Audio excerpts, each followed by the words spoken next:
دکتۆر یاسین ساڵح بەڕێوەبەری گشتی نێردراوان و پەیوەندیە ڕۆشنبیرەکان لە وەزارەتی خوێندنی باڵا و توێژینەوەی زانستی لەگەڵمان دەبێت بۆی گفتوگۆی لەگەڵدا بکەم لەسەر گرنگیدانی کابینەی نوێم بە کەرتی خوێندنی باڵا. دکتۆرم کاتت باش، سپاس بۆی کە ئامادەی لەگەڵمان. با بزانین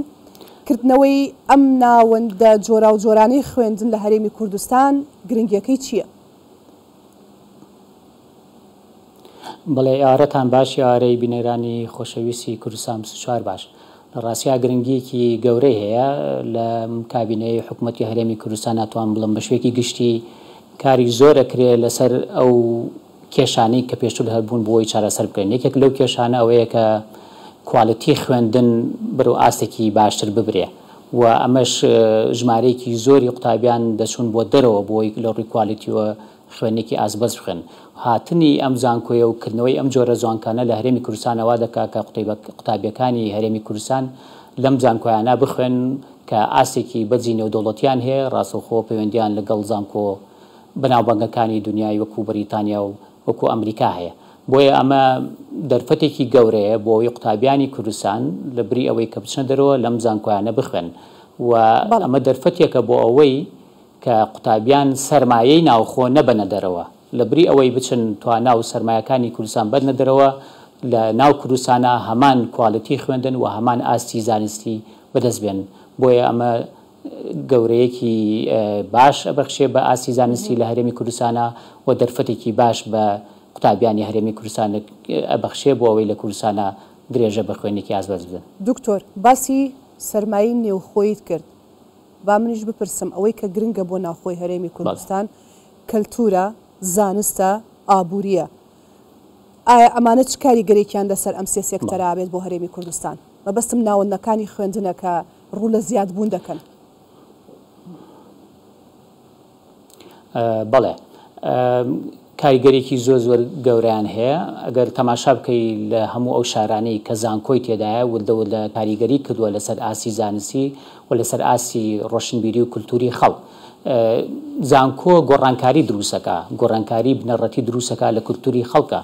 و هەروەها گۆڕانکاری دروستەکە لە بیرکردنەوە. بۆیە زانکۆ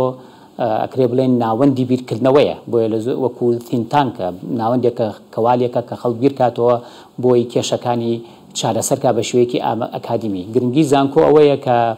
کێشەکان بە شێوەیەکی بابەتی چارەسەرەکە. هەروەکو بەڕێز سەرۆکی حکوومەتی هەرێمی کوردستان ئەمڕۆ لەو کردنەوەی ئەو زانکۆیەدا ڕایگەیاند زانکۆ پشت بە توێژینەوەی زانستیە بەسێ، واتە پشت بە حەز و ئارەزوو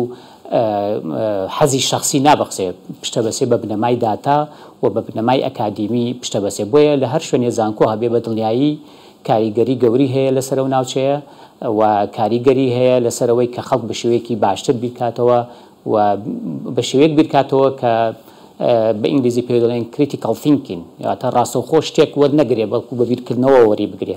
هەروەها کاریگەرێکی گەورەی هەیە لەسەر لایەنی ئابووری، چکە لە هەر شارێکە زانکۆ هەبێ ژمارەیەکی زۆر قوتابیان ڕووی تێکە. لە زۆربەی وڵاتانە زانکۆکان یەکێکن لە پایەکانی ئابووری وڵاتەکان. هەر بۆیە ئەتوان بڵم کردنەوەی ئەم زانکۆیە و ئەم زانکوانی کە لە هەرێمی کوردستانە هەیە وردە کاریگەری ئەبێ نەک تەنها لەسەر قوتابیان لە ناوخۆتیا بخن، بگرە لەوانەیە لە دەوروبەریشمان لە ناوچەکانی دیکەی عێراقیشەوە قوتابی بێن لەم زانکۆیانە بخن. ئەمەش بۆ خۆی بژانەوەیەکی گرنگی ئابووریش لەو ناوچانە دروستەکات. دکتۆر باسی خاڵێکی دیکەی گرنگ کرد، ئەویش کواڵێتی خوێندنە، بەرزکردنەوەی کواڵێتی خوێندن لە هەرێمی کوردستان. با من بپرسم کردنەوەی ئەم زانکۆیانە لە هەرێمی کوردستان ئایا کواڵێتی خوێندن لە زانکۆ حکوومیەکانی خۆماندا ناهێنێتە خوارەوە، یاخود ئێوە هەوڵەکانتان چییە بێت بۆی کواڵێتی زانکۆکانی هەرێمی کوردستانیش بگەێنە ئاستی زانکۆ جیهانیەکان یاخود ستانداردی جیهانی؟ بەڵێ ئێمە ئەبێ ئەو ڕاستیە بڵێن بەداخەوە لە بۆ خۆتان زانانی ئێمە لە ناوچەیەکی ناسەقامگیراین و ئەمە کاریگەری هەیە لەسەر ئاستی زانکۆکان و ئاسی خوێندن. بۆ خۆتان زان کێشە و مەشاکیل زۆرن لە هەرێمی کوردستانە، ئەمانە هەمووی کاریگەری هەیە لەسەر ئاسی پەروەردە، کاریگەری هەیە لەسەر زانکۆکان. هەر بۆیە کردنەوەی ئەم زانکۆانە بە تاکید وا دەکات جۆرێک کێبڕکێ دروست بێ لە بینی زانکۆکانە، چونکە ئێتر تەنها کاتی تۆمڵەم و کاتە بەسەر چوو زانکۆ تەنها ناوەندێک بێ خەڵکتیا بخوێنێ زانکۆ دەبێ منافەسە ئەکا لەسەرەوەی چ کوالیتیەک پێشکەشەکە بۆنی ئەم زانکۆانە ئەم منافەسەیە گەورەترەکەەوە واکە هەموو زانکۆیە گرنگی زیاتر بە بواری ئەکادیمی بدەن گرنگی بە بواری توێژینەوە بدەن گرنگی بە بواری ڕاهێنانی ستافەکانیان بدەن بۆ ئەوەی ئاستی خوێندن بڵاوێتەوە توان بڵم لە ماوەی ئەم چەند ساڵەی ڕابردوودا خۆشبەختانە ساڵ بە ساڵ بێ ڕەنکی زانکۆکانی ئێمە بە شێوەیەکی گشتی بەرەو سەرۆڕە لەوانەیە پێشی 4 ساڵ پێشی 5 ساڵ زۆربەی زۆری زانکۆکانی ئێمە لە ڕەنکینی عالەمیە هەر نەبوون ئێستا خۆشبەختانە بەشێکی زۆریان لە ڕەنکینی عالەمیە هەن و ساڵانە کێربەکان بەرەو سەرەوە چێ و لەگەڵ ئەوەشدا ئێمە پێمان وایە هێشتا کێشە زۆرن پەیوەندی هەیە بە بنیەی تاحتی زانکۆکانەوە پەیوەندی هەیە بە ئاستی ترینین و ڕاهێنانی ستافەکانەوە بۆیە لە ساڵانی ئایندا باسی ئەو کێشانم بۆ بکەی دەکرێت هەندێک وەختتر باسی ئەو کێشانم بۆ بکەی کە لە پرۆسەی خوێندن لە ناوەندەکانی خوێندنی باڵادا هەیە هەندێک باسی ئەو کێشانەمان بۆ بکە بزانین چیە و هەوڵەکانتان چیە بۆی چارەسەری بکەین یەکێک لەو کێشانەی کە کێشەیەکی بەڵێ یەکێک لەو کێشانەی کە کێشەیەکی کاریگەر ئەوەیە کە بەشێکی زۆری دەرچوانی زانکۆکانی ئێمە بەداخەوە لە بازاڕی کارە وەکو پێویست ئیشیان دەست ناکەوێ و ئەمە کێشەیەکی قوڵە چونکە دوجار زانکۆ جگە لە لایانی معریفیەکەی زانکۆ ناوەندێکە بۆ ئەوەی خەڵک فێری ئیشکە دەستی کار بە قوتکە بۆی لە ناو کۆمپانیاکانە لە ناو بازاڕی کارە بتوان ئیشیان دەستکەوێ یەکێ لەو کێشانەی لە کورسان هەبووانە وەکو پێویست ئیشیان دەست نەکەو و ئێمە بە وردی بیر لەوە کراوەتەوە کە چۆن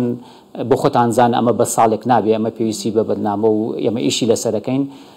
بە کاتەیە بۆی ودە و دە کوالیتی زانکۆکانی ئێمە بگەینە ئاستێک کە خوێندنیان تەواو کرد لە بازاڕی کاسە ئیشیان دەستکەوێ و ئێمە هەڵمان داوەجگە لە ناو زانکۆ ئێمە گرنگی بە پەیمانگای پیشەیی بدەین ساڵانە پارساڵ کۆمەڵە پەیمانگای پیشەیی کراوەتەوە و ئەم ساڵیش کۆمەڵێکی کرێتەوە و ئێمە لە دوجارە داوامان کردووە لە زانکۆکانیشمان کە ئەوانیش گرنگی بە پەیمانگای پیشەیی بدەن واتە زانکۆیەک مەرج نییە تەنها خەڵک بڕوا 4 ساڵ تیا بخوێنێ ئەکرێت 2 ساڵ تیا بخوێنێ لە بوارێکی پیشەیە بخوێنێ بۆی بتوانێت لە بازاڕی کارە ئیشی دەستکەوێ و ئەمە ئەتوانم بڵم ئەبێتە گۆڕانکاریەکی گەورەیە لە هەرێمی کوردستانە چونکە ئێستا ئەو کێشەیە کە بەشێکی زۆری خەڵک نەقلی لێ هەیەوەیە کەڵێ لە زانکۆکان خەریجە بێ و دوایی ئیشی دەست ناکەوێت بەم هەنگاوانە و بەم زانکۆوانە ئەتوان بڵم ئەم زانکۆ نێودەوڵەتیانە خۆشبەختانە ئەوانەیە کە تەخەڕوجیان کردووە لە ساڵەکانی ڕابردووە ئیشیان دەستکەوتووە و من لەو باوەڕام بەم کێبڕکێەوە بەم هەنگاوانە ئەم کێشەیە لە ساڵانی ئایندا چارەسەر بێ ئەوانەی خەریجە بن لە زانکۆکانە پێویستە لە ئاستێکا بن بتوان لە بازاڕی کارە ئیشیان دەستکەوێت ئەمە یەکێکی تر لەو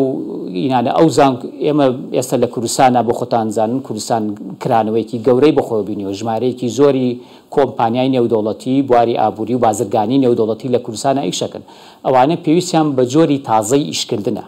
جۆری تازە ئیشکردنە کە پێشتر ڕەنگە نەبوو بێ هەر بۆیە ئەمە واکە کە بازاڕی کاری ئێمە جیاواز بووە ئێستا پێویستی بەوەیە لە زانکۆکانە خەڵکێک بە کوالیتیەکی جیاوازەوە دەربچێت ئاوتکەمەکەی ئەوانەی کە دەرەچن لە زانکۆکانە ئەو کوالیتیە بێ کە لە ئاسی ئەو کۆمپانیا و